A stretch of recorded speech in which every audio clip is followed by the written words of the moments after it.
Hey there guys, this is Sam and Justin at the Survival Review, and today we are going to be talking about the 1985 classic Re-Animator. Yes.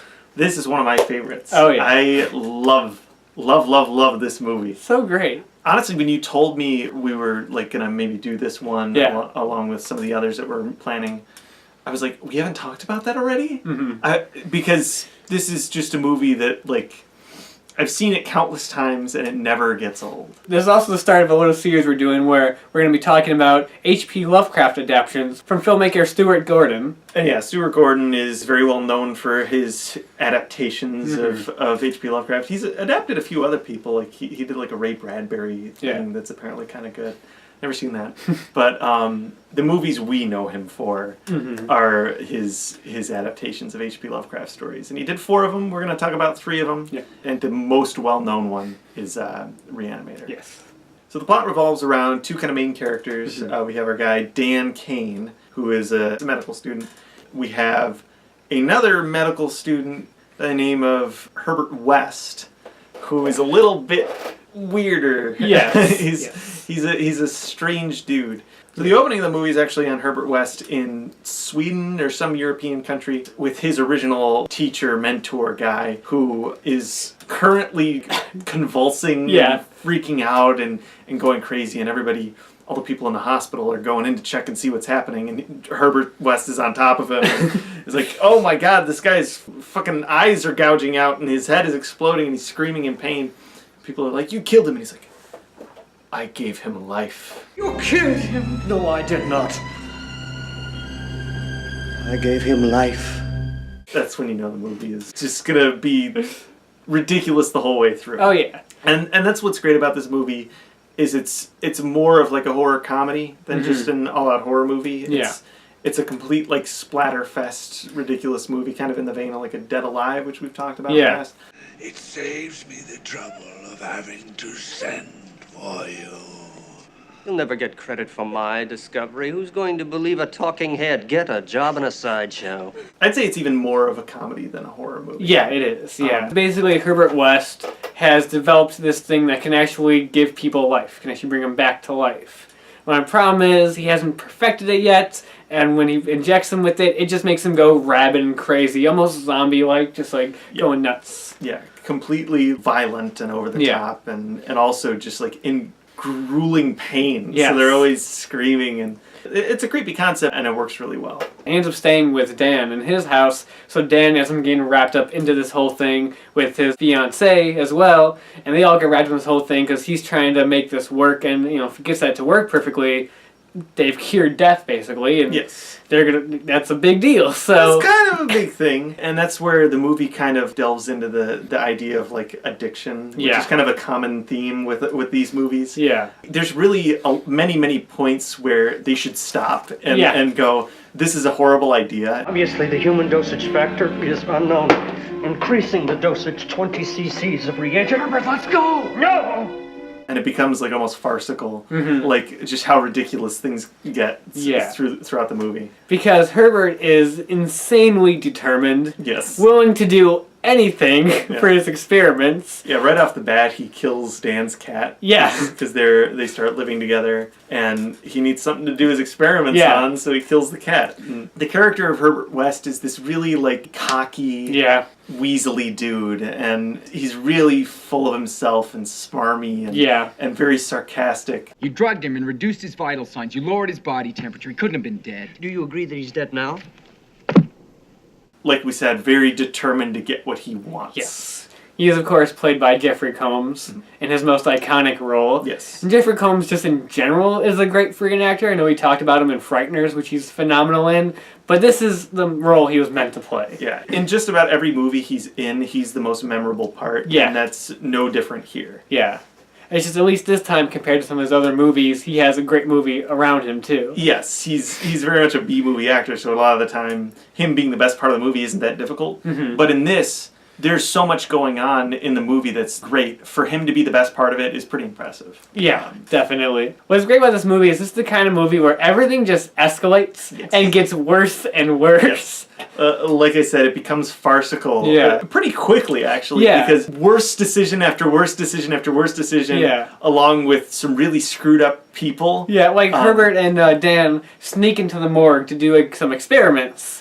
Which, of course, goes terribly wrong, which also involves the dean of the school that he's in, who's also Dan's fiance's father, to get attacked and get killed. And so everything just keeps escalating, gets worse and worse and worse. But it's absolutely hilarious. Like, the movie has a really great, dark sense of humor. Yes, it's smartly written. Yes, really. There's so many moments where you're like, how could it get any worse than this? And then they make some really stupid decision. Yeah. And you're like, oh my fucking God, what are they doing? Yeah, there's a lot of morbid humor in this movie. Oh, definitely. When you have a movie that surrounds the concept of death, like, you're going to have a lot of dark humor. But I love the line when they discover the dead cat in the fridge. You couldn't call or write a note. I was busy pushing bodies around, as you well know. And what would a note say, Dan? Cat dead, details later? It's great. Yeah. There's a lot of morbid stuff like that.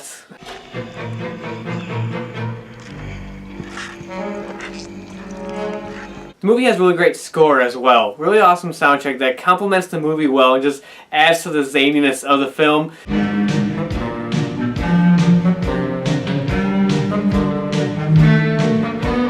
Although the theme in the opening credits does weirdly sound similar to the Psycho theme.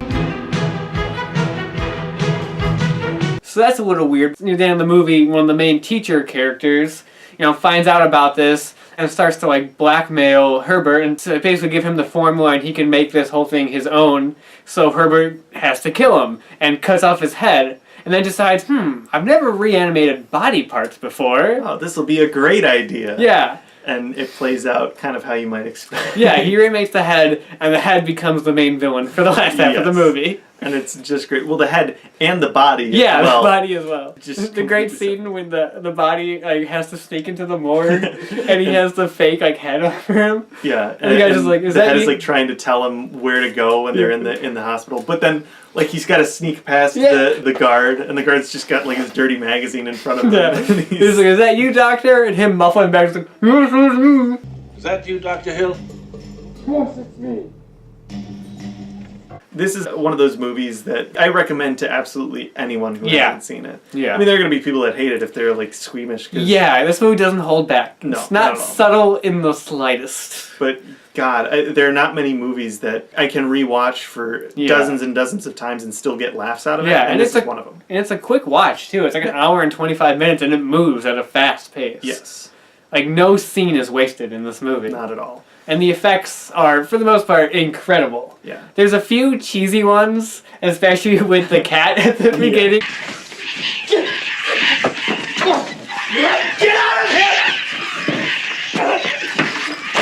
But it's still really fun. Yeah. It works for this movie. It's wonderful. But first you have all the stuff with the severed head, which is just great and so well handled, well shot. And it works so well. Like you said, nothing really goes to waste in this movie, both with scenes and characters as well. Everybody is really important. All the characters are really well written and important to the story. Yeah, that's one thing that makes this movie great, is that it is a well-written film. Yeah. It's not just a cheap, splatter fest. Yeah. It kind of is, but it's that wrapped around an interesting story with great characters and just a very fun concept that sounds like a very Frankenstein-esque story, but it still is unique in its own thing. Yeah, it's very much its own thing, because even the story that it's based off of, it's very loose adaptation. Yeah. It worked really well, especially for the year that it was made. And this is very much an 80s movie. Yeah, and it's one of the best horror movies of that decade.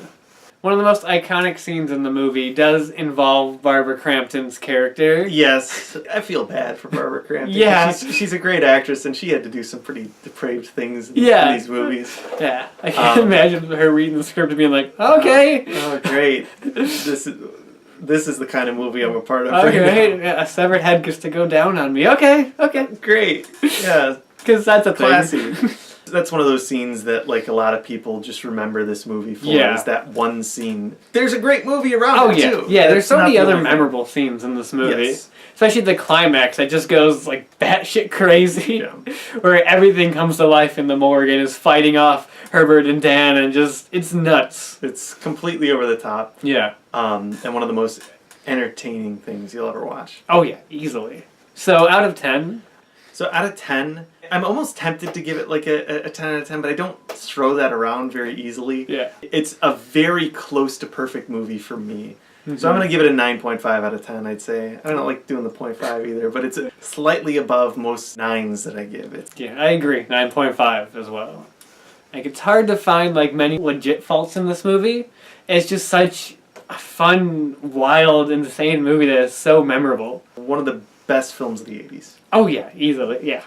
And definitely, if you haven't seen it and you're a horror fan, like, you got it. This is a must-watch for any Yeah. aspiring horror fan. It has to be on your watch list. Yes. I'm very disappointed in you. You steal the secret of life and death, and here you are, trysting with the bubble-headed co-ed. And this movie was followed by 2 sequels. Both were not directed by Stuart Gordon. The first one being Bride of Re-Animator, which is very much in line with the first film, has most of the same cast back, it feels the same, it even is partially based off of some of the stuff in the H.P. Lovecraft story, so still kind of an adaptation of that. But I know it has its fans, but to me I wasn't too big on it. Most times I watched it, it kind of came off as dull. I've still never seen either of the movies. I want to give them a Yeah. shot at some point. I know they're both actually Brian Yuzna directed, Yes. who he produced the original, and he made Society as well, which is Yeah. a great movie. Yeah, I don't know. I still say check out the second one because there's some unique stuff in it, but for me, I wasn't too impressed by it. And then there was a third one that came out many years later, Beyond Re-Animator, which was not really good.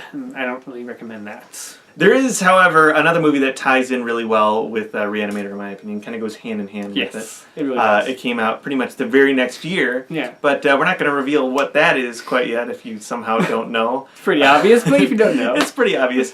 But we'll be reviewing that film next time. So Mhm. until then, we'll see you guys later.